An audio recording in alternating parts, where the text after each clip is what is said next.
नमो नमो। नमस्कार। आज हम लोग पढ़ेंगे सीटेट की परीक्षा में पूछा गया 2 सितंबर 2016 में 2016 के प्रश्न। और प्रश्न पत्र है 1 से 5 और व्याख्या सहित हल है इसका। तो आइए सबसे पहले हम लोग इसको प्रथम इसमें श्लोक दिए गए हैं तो श्लोक को पढ़ते हैं, फिर उनके अर्थों को समझेंगे और उनको अर्थों को समझने के बाद फिर हम उसकी प्रश्नोत्तरी को स्टार्ट करेंगे। तो चलिए आइए प्रश्न को पढ़ती हूँ मैं। और पहले सूचना अधोलिखित श्लोकान पठित्वा प्रश्नानाम विकल्प उत्तरेभ्य उचितम उत्तरम चित्वा लिखत।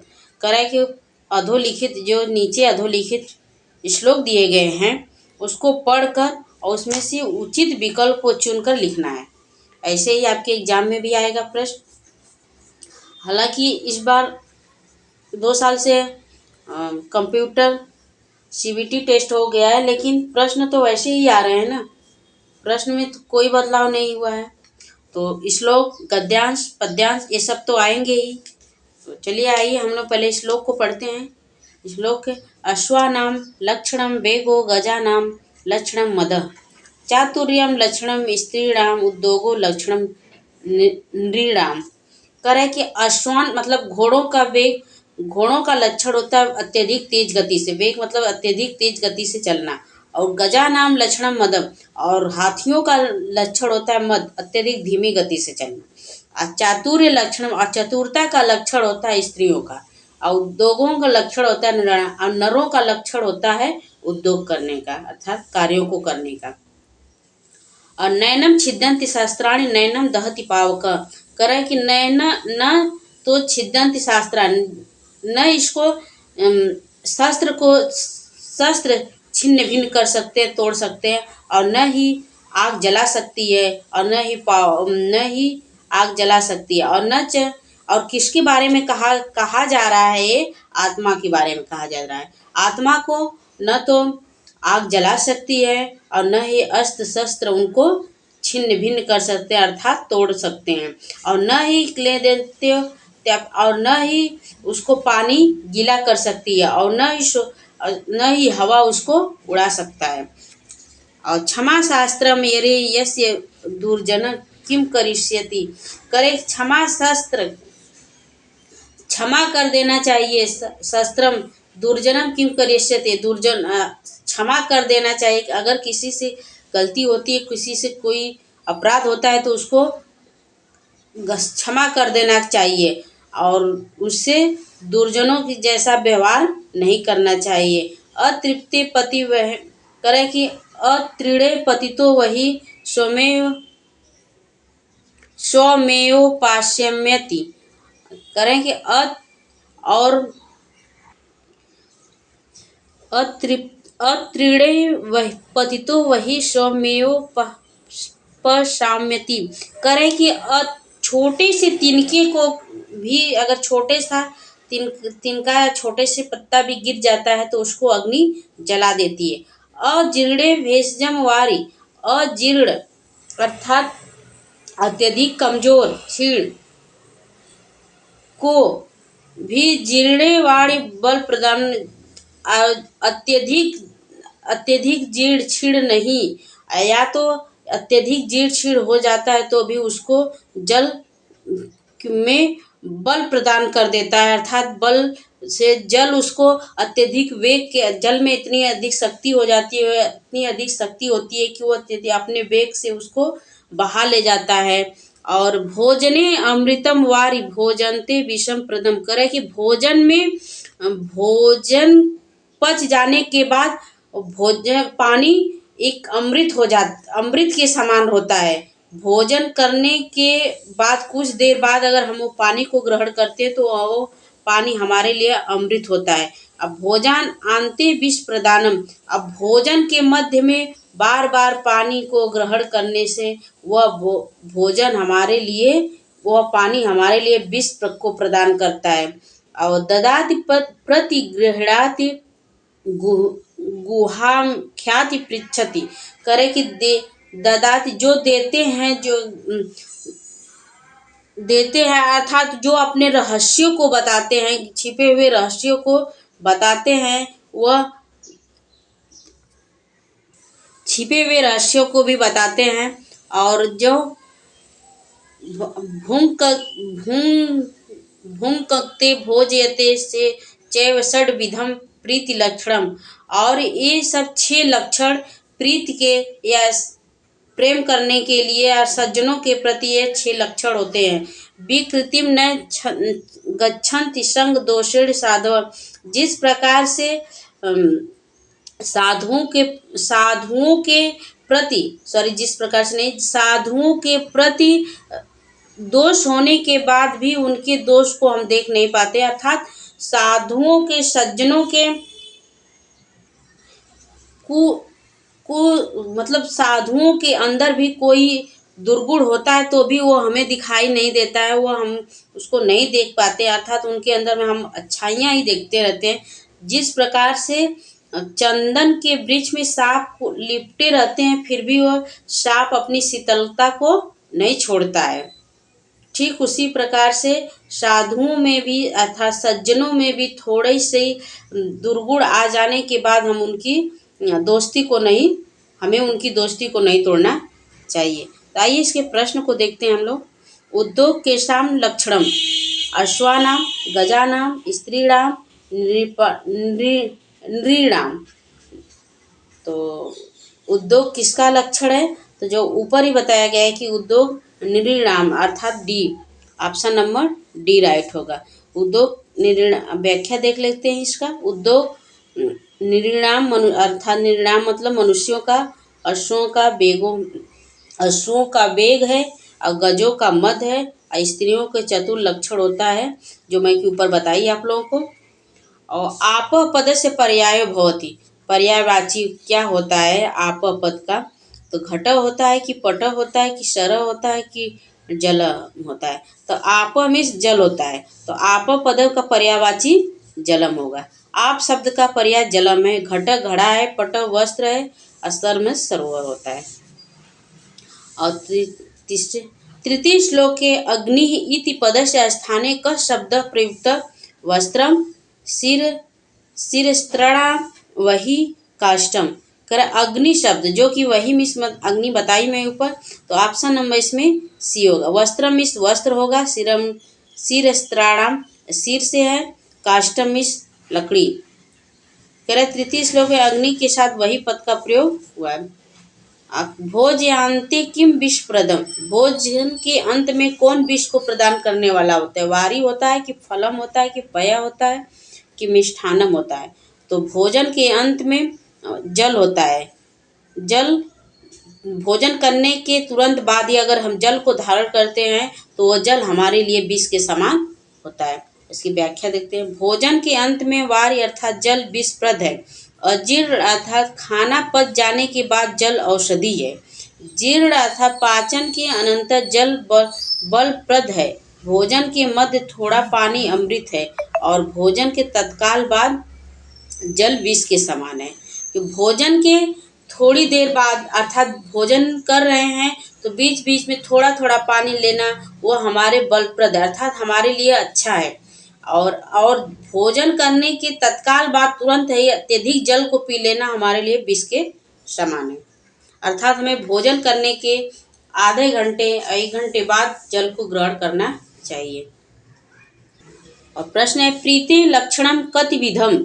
प्रीत के कौन कौन से लक्षण होते हैं, कितने लक्षण होते हैं? षड्विधम कि 10 विधम, द्विविधम कि चतुर्विधम? दोस्तों इसमें जो गद्यांश श्लोक पद्यांश जो कुछ भी दिया रहता है उसमें जो दिया रहेगा, जो प्रश्न पूछेगा प्रश्न के अनुसार जो उसमें विकल्प दिया रहेगा उसी को हमें करना है, दूसरा अलग से नहीं करना है। तो इसमें कितना बताया था ऊपर हम लोग पढ़े? 6 विध बताया था ना, 6 विधम के भुंक्ते भोजयते चे षड्विधम प्रीति लक्षणम, तो 6 विध बताया था। तो ऑप्शन नंबर ए राइट होगा इसमें 6 विधम। और प्रीति दोस्ती या मित्रता के 6 लक्षण हैं। देना, ग्रहण करना, रहस्य बताना, पूछना, भोजन करना और भोजन कराना, ये दोस्ती के 6 लक्षण होते हैं।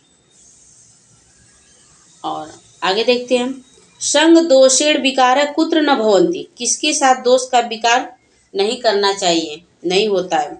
पुष्पेषु फलेषु साधुषु पत्रेषु, तो ऑप्शन नंबर सी है। साधुओं के साथ भी अगर कोई विकार है तो भी हमें उनके विकार को नहीं व्यक्त करना चाहिए, अर्थात हमें अपनी दोस्ती को नहीं तोड़ना चाहिए। संग दोष कुसंगति होने पर भी साधुओं के गुणों में विकार नहीं आता, जैसे सर्पों का प्रभाव चंदन पर नहीं पड़ता। चलिए, इस श्लोक से तो प्रश्नोत्तरी खत्म हुई। अब हम लोग देखेंगे शिक्षण से, भाषा शिक्षण से प्रश्न।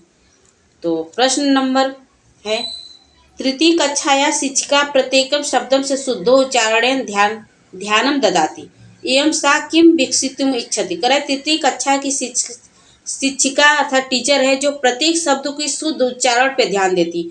वह क्या करना चाह रही है, किस चीज़ का विकास करने की इच्छा रख रही है, किस चीज़ का विकास करना चाह रही है। तो अर्थबोधन कर रही है कि संशक्ति कर रही है, कि शुद्धताम कर रही है, कि धारा प्रवाहिताम कर रही है।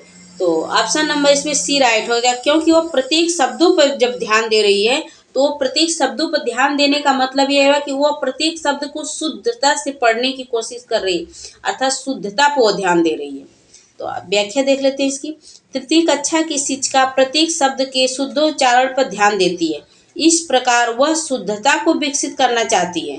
शुद्धोच्चारण से अर्थबोध, धारा प्रवाहिता, संशक्ति, आपसी मेलजोल का विकास नहीं होता, अपितु शुद्धता का विकास होता है।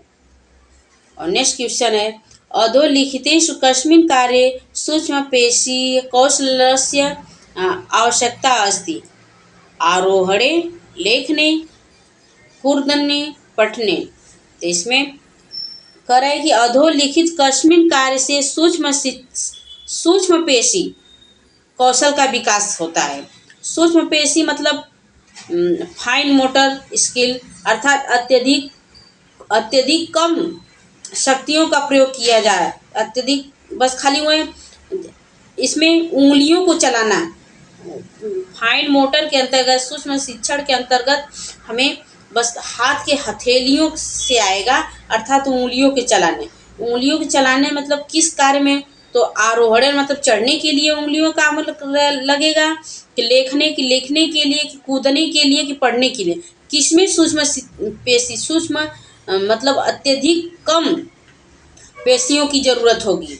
तो ऑप्शन नंबर इसमें बी राइट होगा, क्योंकि उंगलियों को चलाने से जब सूक्ष्म शिक्षण, तो इसमें लेखन से संबंधित होगा।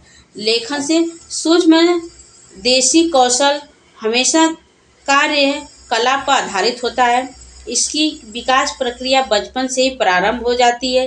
अतः सूक्ष्म पेशी कौशल वे हैं जो अधिक सूक्ष्म गतिविधियों से संबंधित है, यथा अंगुलियों का कौशल। इस प्रकार लेखन कार्य में सूक्ष्म पेशी कौशल की आवश्यकता होती है। सूक्ष्म पेशी कौशल की आवश्यकता पेंसिल पकड़ने, लिखने आदि से होती है। तो ऑप्शन नंबर बी राइट होगा। इसी में अंतर्गत आता है स्थूल कौशल। स्थूल कौशल में पूरे शरीर का हमें उपयोग करना पड़ता है। तो उसमें या हम कूद सकते हैं, खेल सकते हैं, साइकिल चला सकते हैं, वो स्थूल कौशल के अंतर्गत आता है। तो आशा करती हूँ कि समझ में आ रहा होगा। और आगे देखते हैं प्रश्न। प्रतिपुष्टि अस्ति उभय शिक्षितानां कृते स्वविकासाय बीए मातॄणां पितॄणां कृते तेषां बालानां गृहकार्याणां परीक्षाय प्रस्तुत अर्थम च। और सी ऑप्शन है शिक्षार्थिनां कृते अधिगम विकासाय, और डी शिक्षकाणां कृते अध्यापन विकासाय। तो प्रतिपुष्टि फीडबैक क्या होता है, तो ये किसके माध्यम से दिया जाता है, किस चीज़ के सीख के हम उसका फीडबैक देते हैं। तो ऑप्शन इसमें कौन सा राइट होगा, तो ऑप्शन नंबर सी राइट होगा। शिक्षार्थिनां कृते अधिगम विकास, अर्थात शिक्षक विद्यार्थी के जो कार्य को कर रहे हैं, जिसका अधिगम मतलब सीख रहे हैं, उसके विकास में अगर वो लर्निंग कर पा रहे हैं, सीख पा रहे हैं, तो उसमें वो फीडबैक देंगे कि मतलब मैं सीख पाया कि नहीं, अच्छा सीखा गया, गलत सीखा है, बहुत अच्छा है। वो बोलना ही फीडबैक कहलाता है। फिर आगे देखते हैं, इसकी व्याख्या देख लिए। प्रतिपुष्टि शिक्षार्थियों के अधिगम विकास के लिए होती है। शिक्षार्थियों के को प्रोत्साहन और आश्वासन द्वारा उनका उत्साह वर्धन करके उनके अधिगम का विकास किया जाता है। अब प्रारंभिक स्तरे पठनं शिक्षितुम् अधस्तनेषु कस्य उपादेयता अधिका भवति। तो ऑप्शन ए है पुस्तकानां, बी है प्रकृत वस्तूनां की बोधपट्टानां की द्विपार्श्वीय रेखा चित्राणाम। तो कौन से इसमें ऑप्शन नंबर करें? प्रारंभिक स्तर पर पठन कार्य के लिए शिक्षित को अधस्तने से आधे लिखे हुए कस्य उपाय अधिका भवति, किस उपाय की अधिकता होती है? तो इसमें ऑप्शन नंबर सी राइट होगा, बोधपट्टाना, फ्लैश कार्ड प्रारंभिक विद्यार्थियों के लिए अत्यधिक आवश्यकता होती है। प्रारंभिक स्तर पर पठन सिखाने के लिए बोधपट फ्लैश कार्ड की उपादेयता अधिक होती है। फ्लैश कार्ड में छोटे छोटे कार्ड बनाकर जिन पर दोनों तरफ एक तरफ अक्षर तथा दूसरी तरफ चित्र, जैसे एक तरफ अर्थ दूसरी तरफ अनार बनाकर बच्चों को सिखाया जाता है। ऐसे मतलब जैसे बुक में दिया रहता है कि एक तरफ ए बनाया रहता है और वहीं पे उसी साइड दूसरी साइड में वहीं पे एप्पल बनाया जाता है। तो ए फॉर एप्पल, ऐसे ही कार्ड पे एक तरफ ए बना दिया जाएगा और एक तरफ एप्पल बना दिया जाएगा। तो बच्चों को दिखाया जाएगा ए फॉर ए दिखाएगा, तो ए फॉर क्या होता है, फिर इस तरफ दिखाया जाएगा कि ए फॉर एप्पल होता है। इसी को हम फ्लैश कार्ड बोलते हैं और इससे बच्चों को सिखाया जाता है क्योंकि वह जल्दी से सीख सके। और नेक्स्ट क्वेश्चन है, शिक्षिका स्वकक्षाया बालान युगलेषु विभाजितान युगलान स्व पुस्तिकानां विनयं कृत्वा निर्देशानुसारं संशोधनं कर्तुं सूचयति एवं सा किं कर्तुम् इच्छति। वह क्या करे? शिक्षिका स्वकक्षा, शिक्षिका एक टीचर है, वह अपने कक्षा में बहुत अधिक विभाजित करके पुस्तिका नाम बिना वो अपने पुस्तकों को आदान प्रदान कर रही है और निर्देशानुसार संशोधन करते, उसके निर्देश के अनुसार उसमें संशोधन करने के लिए कर रही है। एवं सा किम करते, वो क्या करने की इच्छा रख रही है और क्या करना, बच्चों से क्या करवाना चाह रही है। तो इसमें ऑप्शन नंबर ए राइट होगा, उसमें समकक्षी मूल्यांकन करे। वह कक्षा में जिस क्लास में, जैसे फोर्थ के बच्चे हैं तो फोर्थ क्लास में सब बच्चों को इकट्ठा करके उनको अपने पुस्तकों के द्वारा वह उनका शैक्षणिक गतिविधि में मूल्यांकन करना चाह रहे हैं कि वो लोग अपने आपस में समूह में रहें। समकक्ष मूल्यांकन, वह पूरे क्लास का मूल्यांकन करना चाह रही है। अर्थात इसकी व्याख्या देते हैं, शिक्षिका अपनी कक्षा के बालकों को जोड़े में विभाजित करती है, उन युगलों को अपनी अपनी पुस्तिका को बदलकर निर्देशानुसार संशोधन करने की सूचना देती है। उसे समकक्षी मूल्यांकन या पीयर असेसमेंट कहते हैं। पीयर वह शैक्षणिक गतिविधि है जिसमें छात्र उनके समकक्ष छात्र का मूल्यांकन करते हैं। स्व मूल्यांकन में अपनी पुस्तिका का स्वयं मूल्यांकन किया जाता है। सामूहिक में कोई कार्य समूह रूप में करवाया जाता है। अतः ऑप्शन नंबर ए राइट होगा। और नेक्स्ट क्वेश्चन है, मूल्यांकन समय अधोलिखितेषु कस्मिन् विषये शिक्षकस्य ध्यानं स्यात्। करें मूल्यांकन से के समय के किस विषय पर शिक्षक को अधिक ध्यान देना चाहिए। धारा प्रवाही वक्तृत्वभिः सह तस्य छात्रस्य विकासस्य तुलना कि सर्जनात्मक लेखकैः सह तस्य छात्रस्य विकासस्य तुलना कि एकस्य छात्रस्य विकासस्य अन्य छात्राणां विकासस्य तुलना, एकस्य छात्रस्य विकासस्य तस्य पूर्वस्थिता स तुलना। इसमें ऑप्शन नंबर डी होगा, एक छात्र के विकास के पूर्व स्थित सह तुलना सभी बच्चों का विकास करें। कि मूल्यांकन शैक्षिक प्रक्रिया का अभिन्न अंग है। इसमें छात्र के शारीरिक, मानसिक, सामाजिक तथा नैतिक गुणों का आकलन सम्मिलित रहता है। अर्थात मूल्यांकन में अर्जित ज्ञान तथा संशोधित व्यवहार दोनों की जांच की जाती है। अतः मूल्यांकन एक छात्र के विकास की उसकी पूर्व स्थिति के साथ तुलना करना ही मूल्यांकन है। और नेक्स्ट तथा इस वीडियो का लास्ट क्वेश्चन है, पठन समय अधस्तनेषु कस्य महत्त्वं सर्वाधिकम् उच्च स्वरेण पठनं पाठस्य अर्थस्य अवगमनम कि पाठस्य प्रत्येक शब्द से पठनम की धारा प्रवाहेण पठनम। इसमें ऑप्शन नंबर बी राइट होगा, पाठस्य अर्थस्य अवगमनम। पढ़ने की प्रक्रिया में समझ एक महत्वपूर्ण पक्ष है। यही कारण है कि पढ़ने को अर्थ निर्माण में महत्वपूर्ण प्रक्रिया माना जाता है। पठन के समय पाठ के अर्थावगमन का सर्वाधिक महत्व है। पठन कौशल का अर्थ ही यह होता है कि पाठ का अर्थ बोध, अर्थात कहने का मतलब है कि पढ़ने अर्थ को समझकर पढ़ना, यह हमारे लिए पठन समय अत्यधिक महत्वपूर्ण होता है। फिर आज के लिए इतना ही। नमस्कार दोस्तों, और हमारी वीडियो कैसी लगी वो कमेंट करके ज़रूर बताइए। जय हिंद।